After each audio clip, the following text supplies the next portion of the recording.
Halo Sobat Pembelajar, kali ini kita akan membahas tentang problematika dan peranan warga negara menghadapi megatrend global dalam perspektif pendidikan kewarganegaraan yang tertuang dalam modul 8. Modul 8 ini berisikan dua kegiatan belajar, yaitu problematika kehidupan warga negara menghadapi megatrend global, dan yang kedua adalah peranan warga negara menghadapi megatrend global dalam perspektif pendidikan kewarganegaraan.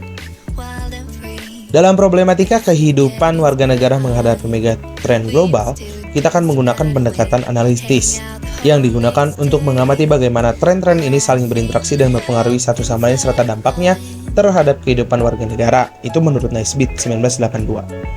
Fakta sejarah ini akan menunjukkan bahwa kehidupan manusia mengalami beragam perubahan yang besar, dan Indonesia sebagai salah satu negara di dunia ini suka tidak suka harus bergerak menjawab setiap tantangan dan dampak perubahan. Karena ketika kita melihat potensi dan disrupsi bonus demografi Indonesia 2045, dunia juga akan mencapai puncak populasinya, yaitu sekitar 10,3 miliar. Dan Indonesia akan menjadi negara kelima terbesar menurut populasinya di tahun 2045. Selanjutnya, dalam hal itu akan membawa masalah baru, yaitu urbanisasi. Memang salah satu fenomena demografi yang berdampak yang sangat signifikan terhadap struktur sosial dan ekonomi suatu negara adalah migrasi dan urbanisasi sebenarnya ya. Urbanisasi ini kan merupakan peningkatan proporsi penduduk. Namun kalau migrasi adalah bentuk mobilitas penduduk. Namun ini, urbanisasi itu bukan hanya tentang warga negaranya, tapi juga tentang perubahan budayanya atau pembawaan budayanya. Selanjutnya, itu akan berdampak pada kondisi ekonomi global dan dampaknya bagi pertumbuhan ekonomi Indonesia. Namun ketika kita lihat di sini, pertumbuhan ekonomi Indonesia ya cenderung stagnan saja, berada di angka 5,11. Selanjutnya adalah dinamika geopolitik dan tantangan perdamaian dunia dan posisi Indonesia. Pemikiran geopolitik menggambarkan hubungan antara kondisi geografis dengan kegiatan politik suatu negara. Memang peran politik ini ada banyak ya, geopolitik ini ada banyak. Ada 6 hal.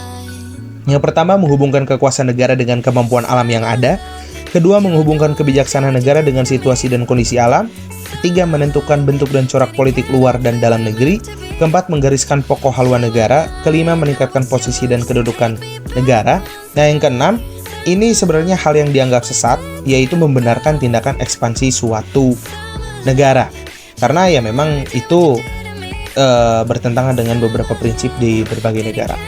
Selanjutnya adalah globalisasi sebagai tantangan ketahanan nasional. Nah, memang globalisasi ini kan merupakan intensifikasi hubungan antar bangsa. Karena hal itu, maka salah satu pengaruh dari lingkungan strategis global adalah terjadinya globalisasi pada beberapa dekade yang lalu. Nah, ini globalisasi ini kan membawa pengaruh yang sangat besar, apalagi bagi ideologi dan politik bangsa Indonesia. Arus globalisasi ini justru bisa mempermudah akses masuknya gerakan ideologi yang ingin mengikis bahkan menggeser keberadaan ideologi Pancasila. Jadi harus hati-hati sebenarnya. Selanjutnya adalah peranan warga negara menghadapi megatrend global, yaitu perspektif pendidikan kewarganegaraan. Pendidikan kewarganegaraan ini akan menanamkan nilai-nilai demokrasi, hak asasi manusia, tanggung jawab sosial, serta mendorong partisipasi aktif warga negara dalam kehidupan politik dan sosial. Kenapa? Karena warga negara yang memahami dan mampu melaksanakan dengan baik hak dan kewajibannya, itu adalah warga negara yang memiliki kepekaan dan tanggung jawab sosial, serta mampu memecahkan masalahnya sendiri dan masalah kemasyarakatan, serta memiliki sikap disiplin pribadi, mampu berpikir kritis, kreatif, dan inovatif agar dicapai kualitas pribadi dan perilaku warga negara, masyarakat yang baik.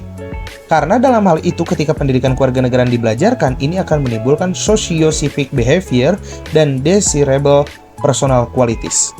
Nah, masuk kepada perannya, kenapa ada peran pendidikan dalam membentuk good and smart citizen? Karena PKN ini akan memperkenalkan atribut kewarganegaraan yang secara umum diklasifikasikan dalam 5 kategori. Yang pertama, rasa identitas sebagai bagian dari bangsa, memaknai hak dari warga negara, pemenuhan kewajiban, memiliki minat dan untuk keterlibatan dalam urusan publik, dan penerimaan terhadap nilai-nilai dasar yang ada di masyarakat. Itu dia adalah materi pada modul 8 kali ini. Silahkan pelajari modulnya untuk menyelesaikan modul 8 kali ini. Sampai jumpa, terima kasih.